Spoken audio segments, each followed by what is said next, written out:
Саламатсыңарбы урматтуу 11-класстын окуучулары, кыргыз тили сабагын баштайбыз. Сабакка керектүү болгон окуу куралдарыңарды даярдап, бул видеону контуп коюп көрүп чыккыла. Бүгүн биздин өтө турган темабыз ой жүгүртүү. Биз буга чейин кептин баяндоо жана сүрөттөө түрлөрүн өтүп бүттүк. Бүгүнкү демек ой жүгүртүү экен. Ой жүгүртүү логикалык ыраттуулук менен бир нерсе жөнүндө ойлоо, ачык айкын, ишенимдүү, жүйөлүү далилдер, фактылар, мисалдар менен бекемделген адамдардын ой пикирин, сунушун, жекече көз карашын билдирүү ой жүгүртүү деп аталат. Балдар, бардык эле тексттер, бардык эле биз окуган тексттер ой жүгүртүү боло албайт. Анткени ой жүгүртүү болуш үчүн ал тексттин өзүнүн алгоритми болуш керек да. Биринчи тезис кетиши керек, андан кийин аргумент, факты, мисалдар менен далилдениши керек, андан кийин анан тыянак чыгарылышы керек. Муну схема менен түшүнсөк болот да. Мына мисал үчүн тезис ташталды. Тезис дегенибиз бул далилдениши керек болгон, ортого коюлган бул маселе.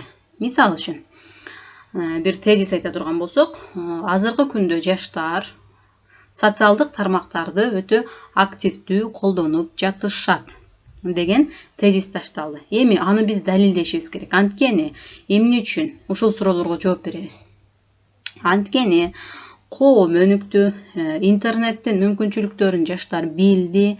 Биз далилдерди келтирип атабыз да, балдар, мына тезистен уже бул жакка өтүп атабыз, аныктап атабыз, обоснование кылып атабыз да.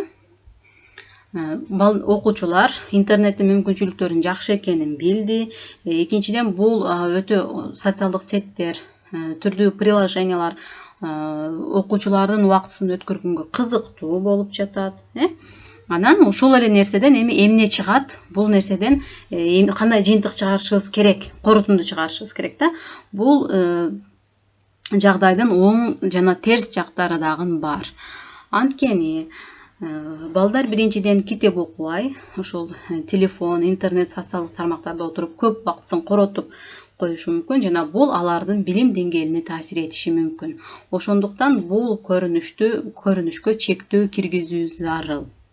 Деген сыяктуу биз ой жүгүртүү текстин түзсөк болот. Дагы бир мисал карагыла. Ой жүгүртүүнүн өзүнө жазылган төмөнкү текстти байкап көрөбүз. Схемага салып көрөбүз да. Мына, менин жакшы көргөн мезгилим жай.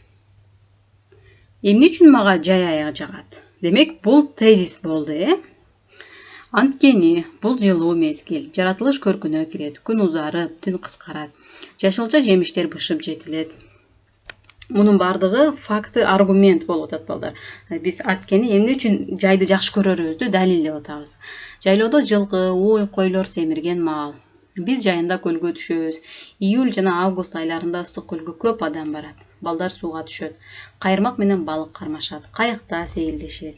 Дайыма жай болуп турса кандай сонун болор эле. Демек, мына ушундай тартипте жаза турган болсок, биз ой жүгүртүү текстин жазган болобуз. Кийинки көнүгүү, бул китебиңерде деле бар. Менин атам айдоочу. Демек, айдоочулук кесип кандай көңүлдүү? Бул тезис берилди, балдар. Кандай көңүлдүү? Тезис берилди. Эми биз ушул тезисти далилдешибиз керек. Андан ары текст окуп чыгасыңар дагы, аргументтер, далилдерди карап чыгып, анан корутундуну көрдүк. Эми ушул текстке карата төмөнкү суроолорго жооп жазасыңар дептериңерге. Текстте айтылуучу негизги ой эмне жөнүндө болуп атат? Аны аныктоо үчүн кандай далилдер жана мисалдар келтирилген? Кыскача жазабыз. Кандай корутунду жасалды? Демек, ушул суроолорго жооп жазасыңар. Үйгө тапшырма. Интернет булактарынан кептин ой жүгүртүү түрүндөгү текст таап, аны окуп чыгасыңар, анан ошону сүрөткө тартып же скриншоттоп жөнөтсөңөр болот, балдар. Силерде аябай мүмкүнчүлүк кенен интернет булактарын колдонгонго, бирок ошону баягы максатсыз эле жөн эле окуй бербестен ой жүгүртүү түрүндөгү текстти таап, ошол жерин скриншоттоп өз мугалимиңерге жибересиңер. Дагы бир жолу кайталаймын. Демек, ой жүгүртүү, бардык эле тексттер ой жүгүртүү боло бербейт, балдар. Ал сүрөттөө болушу мүмкүн, ал баяндоо болушу мүмкүн. Ой жүгүртүүдө эң негизги нерсе тезис кетиш керек. Биринчи тезис, муну тартипти карагыла. Биринчи тезис кетиш керек, аргумент, факты, анан тыянак кетиши керек. Ушул тартиптеги жазылган тексттерди тапсаңар болот. Сабагыбыз соңуна чыкты. Саламатта тургула.